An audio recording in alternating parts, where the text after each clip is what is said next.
ನಮಸ್ಕಾರ ಸ್ನೇಹಿತರೆ, ಬೆಳಗಿನ ಶುಭೋದಯ. ಪವರ್ಫುಲ್ ವ್ಯಕ್ತಿಗಳಾಗಬೇಕಾದ್ರೆ ಮುಖ್ಯವಾಗಿ ಈ 6 ಅಂಶಗಳನ್ನು ಗಮನದಲ್ಲಿರಿಸಬೇಕು. ನಾವೇನು ಮಾಡ್ತೇವೋ ಅದನ್ನು ಹೇಳಬೇಕು, ಏನು ಹೇಳ್ತೇವೋ ಅದನ್ನು ಮಾಡಬೇಕು.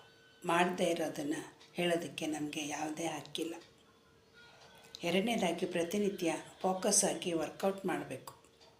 ಮೂರನೇದಾಗಿ ಸಣ್ಣ ಸಣ್ಣ ವಿಷಯಗಳಿಗೆ ಟ್ರಿಗರ್ ಆಗೋದು ಅಥವಾ ಪ್ರತಿಕ್ರಿಯೆ ನೀಡೋದನ್ನು ನಾವು ನಿಯಂತ್ರಣದಲ್ಲಿ ಇಟ್ಕೋಬೇಕು. ಬೇರೆಯವರು ಬಹಳ ಬೇಗ ನಮ್ಮನ್ನು ಕೆರಳಿಸಿ ನಮ್ಮ ಮೇಲೆ ನಿಯಂತ್ರಣವನ್ನು ಸಾಧಿಸ್ತಾರೆ. ಹಾಗಾಗಿ ನಮ್ಮ ಪ್ರತಿಕ್ರಿಯೆಗಳು ಅಥವಾ ರಿಯಾಕ್ಷನ್ಗಳನ್ನು ಕಂಟ್ರೋಲ್ನಲ್ಲಿ ನಿಯಂತ್ರಣದಲ್ಲಿ ಇಟ್ಕೊಳ್ಳಬೇಕು. ಜ್ಞಾನಾರ್ಜನೆ, ಸ್ಕಿಲ್ ಅಂದರೆ ಚಾತುರ್ಯ, ನಾಲೆಡ್ಜು, ಸ್ಕಿಲ್ ಇವು ಮೋಸ್ಟ್ ಪವರ್ಫುಲ್. ಪ್ರತಿನಿತ್ಯ ಓದ್ತಾ ಇರಬೇಕು, ಕೇಳ್ತಾ ಇರಬೇಕು, ಹೊಸದನ್ನು ಕಲಿತಾ ಇರಬೇಕು.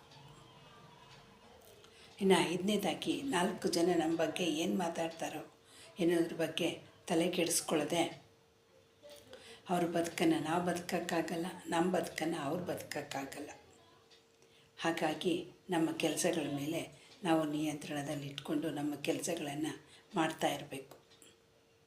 ಯಾವಾಗ ಅರ್ಥವಿಲ್ಲದ ಮಾತುಗಳಿಗೆ ನಾವು ಬೆಲೆ ಕೊಡೋದಿಲ್ಲ ಅಂತ ಗೊತ್ತಾದರೆ ಅವರೇ ನಮ್ಮ ಬಗ್ಗೆ ಮಾತನಾಡಲು ಭಯಪಟ್ಕೊಳ್ತಾರೆ.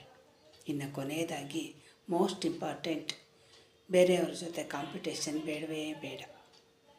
ಹೋದ ವರ್ಷಕ್ಕಿಂತ ಈ ವರ್ಷ, ಹೋದ ತಿಂಗಳಿಗಿಂತ ಈ ತಿಂಗಳು, ನಿನ್ನೆಗಿಂತ ಈ ದಿನ ನಮ್ಮ ಜೊತೆ ನಾವೇ ಕಾಂಪಿಟೇಷನ್ ಮಾಡ್ಕೋತಾ ಬೆಟರ್ ಆಗ್ತಾ ಅಂದರೆ ಪ್ರತಿದಿನ ಬೆಟರ್ ಆಗ್ತಾ ಹೋಗಬೇಕು.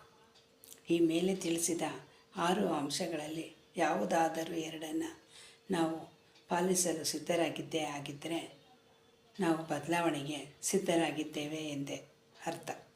I am ready to change.